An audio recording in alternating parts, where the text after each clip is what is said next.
ಅರೀಫ್ ಮೊಹಮ್ಮದ್ ಒಬ್ಬ ಒಳ್ಳೆಯ ರಾಜ ಇದ್ದ. ತನ್ನ ಪ್ರಜೆಗಳನ್ನು ಚೆನ್ನಾಗಿ ನೋಡಿಕೊಂಡಿದ್ದ, ವಿದ್ವಾಂಸರಿಗೆ ಮರ್ಯಾದೆ ಕೊಡ್ತಿದ್ದ. ರಾಜ್ಯ ಯಾವಾಗಲೂ ಸುಭಿಕ್ಷವಾಗಿತ್ತು. ಒಂದು ರಾಜ್ಯ ಚೆನ್ನಾಗಿದ್ದರೆ ಪಕ್ಕದ ರಾಜ್ಯದವ್ರಿಗೆ ಅಸೂಯೆ ಆಗುತ್ತಲ್ಲ, ಹೀಗಾಗಿ ತೊಂದರೆ ಕೊಡ್ತಾಯಿದ್ರು. ಆಗಾಗ ಅರೀಫ್ ಮೊಹಮ್ಮದ್ ತೊಂದರೆ ಕೊಡ್ತಾ ಇದ್ರು. ಇನ್ನೊಬ್ಬ ರಾಜ ಇದ್ದ ಇವನ ಪಕ್ಕದ ರಾಜ್ಯದಲ್ಲಿ, ರಹಮತ್ ಖಾನ್ ಅಂತ. ಅವನೇನು ಮಾಡಿದ, ಒಂದು ದಿವಸ ಅರೀಫ್ ಮೊಹಮ್ಮದನ ರಾಜ್ಯಕ್ಕೆ 3 ಬಂಗಾರದ ವಿಗ್ರಹಗಳನ್ನ ಕಳಿಸ್ದ. ಆ 3 ಸುಂದರ ತರುಣಿಯರ ವಿಗ್ರಹಗಳು ಒಂದೇ ಅಚ್ಚಿನಲ್ಲಿ ಎರಕ ಹಾದಂಗಿತ್ತು. ನೋಡಿ ಎಷ್ಟು ಚಂದ ಇತ್ತದು. 3 ಅಷ್ಟೇ ಎತ್ತರ, ಅಷ್ಟೇ ದಪ್ಪ, ಅಷ್ಟೇ ತೂಕ, 1 ಗ್ರಾಮ್ ಹೆಚ್ಚು ಕಡಿಮೆ ಇಲ್ಲ. ಮುಂದೆ 3 ವಿಗ್ರಹ ಇಟ್ಕೊಂಡ್ಬಿಟ್ರೆ ಯಾವ ಭಿನ್ನತೆಯೂ ಕಾಣ್ತಿರ್ಲಿಲ್ಲ. ಇದ್ಯಾಕೆ ಕಳಿಸ್ದ ವಿಗ್ರಹಗಳನ್ನಿಲ್ಲಿ? ಆ ದೂತ ಅವನ ಪತ್ರ ಬೇರೆ ತಂದಿದ್ದ. ಆ ಪತ್ರದಲ್ಲಿ ರೆಹಮತ್ ಖಾನ್, ಆ ಪಕ್ಕದ ರಾಜ್ಯದ ರಾಜ, ಒಂದು ಸಮಸ್ಯೆ ಕೊಟ್ಟಿದ್ದ. ಅರೀಫ್ ಮೊಹಮ್ಮದನ ರಾಜ್ಯದ ವಿದ್ವಾಂಸರು ಯಾರಾದರೂ ಇದ್ದರೆ ಈ ವಿಗ್ರಹಗಳ ನಡುವಿನ ವ್ಯತ್ಯಾಸ ಕಂಡುಹಿಡಿಯೋದು. ವ್ಯತ್ಯಾಸ ಕಂಡುಹಿಡಿಯೋದು ಅಷ್ಟೇ ಅಲ್ಲ, ಇವು 3ರಲ್ಲಿ ಶ್ರೇಷ್ಠ ವಿಗ್ರಹ ಯಾವುದು ಅನ್ನೋದು ಹಿಡಿಬೇಕು. ಮತ್ತು ಶ್ರೇಷ್ಠತೆ ಯಾಕೆಂದು ಕಾರಣ ತಿಳಿಸ್ಬೇಕು. ಇದು ಸಾಧ್ಯ ಆಗದೆ ಹೋದರೆ ನಿಮ್ಮ ರಾಜ್ಯದಲ್ಲಿ ವಿದ್ವಾಂಸರಿಲ್ಲ, ತಿಳುವಳಿಕೆಯವರಿಲ್ಲ ಅಂತ ಲಿಖಿತ ರೂಪದಲ್ಲಿ ಬರೆದು ಸೋಲನ್ನು ಒಪ್ಕೋಬೇಕು ಅಂತ ಕಳಿಸಿದ್ದ. ಇದು ಪಾಪ ಇವನಿಗೆ ಸ್ವಾಭಿಮಾನದ ಪರೀಕ್ಷೆ ವಿಷಯ ಆಯಿತು. ಎಲ್ಲರನ್ನೂ ಕರೆದ, ವಿದ್ವಾಂಸರನ್ನ, ಹಿರಿಯರನ್ನ ಕರೆದ.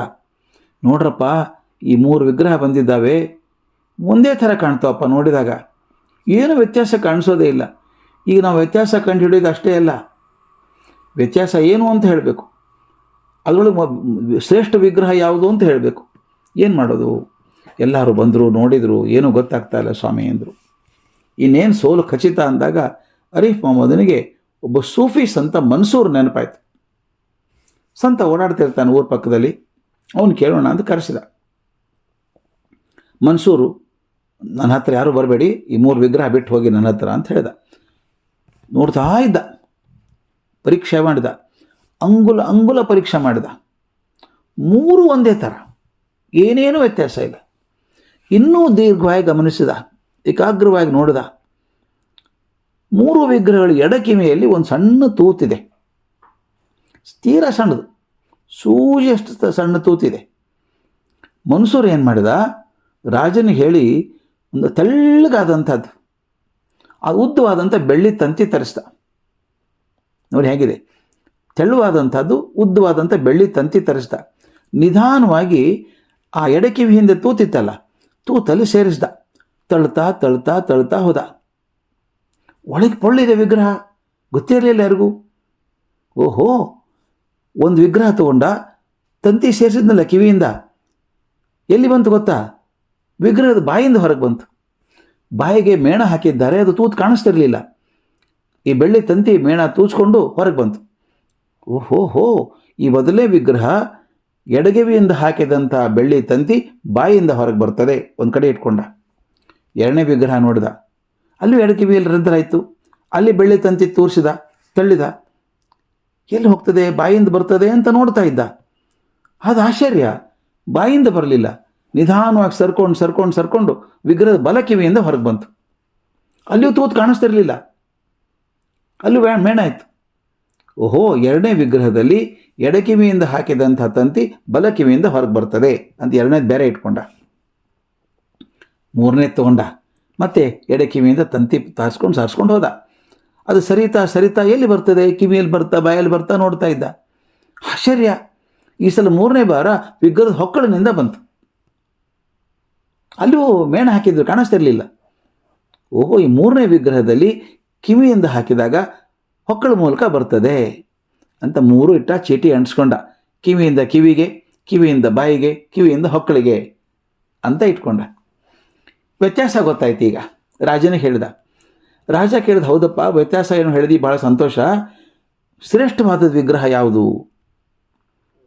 ಮನ್ಸೂರ್ ತಕ್ಷಣ ಹೇಳಿದ, 3ನೇ ವಿಗ್ರಹ ಶ್ರೇಷ್ಠವಾದದ್ದು.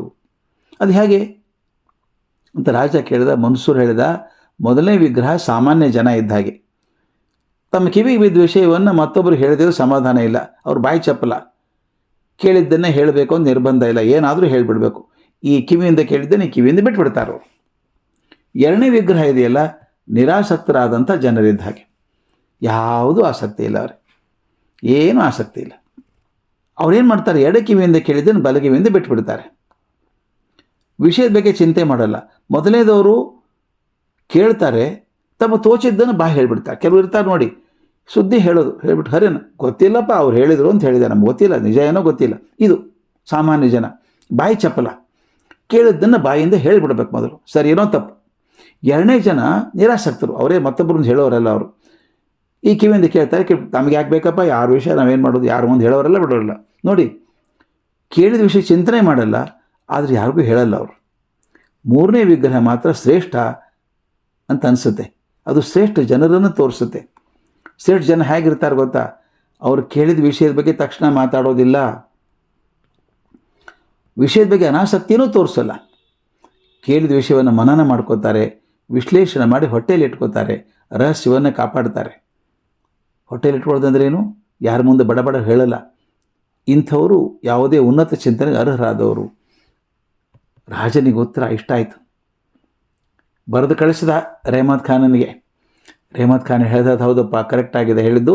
ಆ ವಿಗ್ರಹಗಳು ನಿಮ್ಮ ಬಗ್ಗೆ ಇರಲಿ, ನಿಮ್ಮನೆ ಹತ್ರನೇ ಇರಲಿ. ಅವು ನಿಮ್ಗೆ ನಾನು ಕೃತಜ್ಞತೆ ಮೂಲಕ ಹೇಳ್ತೇನೆ, ನನಗೆ ವಿಗ್ರಹ ಮಾಡಿಸಿದ್ದೆ, ನಿಮ್ಮ ಪರೀಕ್ಷೆ ಮಾಡಬೇಕು ಅಂತಿತ್ತು. ನಿಮಗೆ ಯಾವ ಪಂಡಿತರು ಹೇಳಿದ್ರು ಗೊತ್ತಿಲ್ಲ, ಮಹಾನ್ ವಿದ್ವಾಂಸರವರು. ಮೂರನೇ ವಿಗ್ರಹ ಅಂತ ದೊಡ್ಡದು ಅಂತ. ಸ್ನೇಹಿತರೆ, ನಮ್ಮ ಸುತ್ತಮುತ್ತ ಇರುವಂಥ ಜನರೊಳಗೆ ಯಾರು ಯಾವ ವಿಗ್ರಹ ತರದವರು ಅಂತ ಗಮನಿಸಬೇಕು. ಅದು ಗೊತ್ತಾದ ಮೇಲೆ ಯಾರ ಮುಂದೆ ಯಾವ ವಿಷಯ ಹೇಳಬೇಕು ಅನ್ನೋದು ಗೊತ್ತಾಗತ್ತಲ್ಲ ನಮಗೆ. ಯಾವುದಾದ್ರು ಹೇಳಿದರೆ ಬಡ ಮತ್ತೊಬ್ಬರು ಬಂದು ಹೇಳೋರ ಮುಂದೆ ಹೇಳಬೇಡಿ, ಅನಾಸಕ್ತರ ಮುಂದೂ ಹೇಳಬೇಡಿ. ಯಾರು ಹೇಳಿದ್ದನ್ನು ಅರಗಿಸ್ಕೊಂಡು ಮನಸ್ಸಲ್ಲೇ ಇಟ್ಕೊಂಡು ಚಿಂತನೆ ಮಾಡ್ತಾರೋ ಅಂಥವ್ರ ಮುಂದೆ ಮಾತ್ರ ಮಾತಾಡಬೇಕು ಅನ್ನೋದನ್ನು ಈ ಕಥೆ ತಿಳಿಸುತ್ತೆ ಅಲ್ಲ.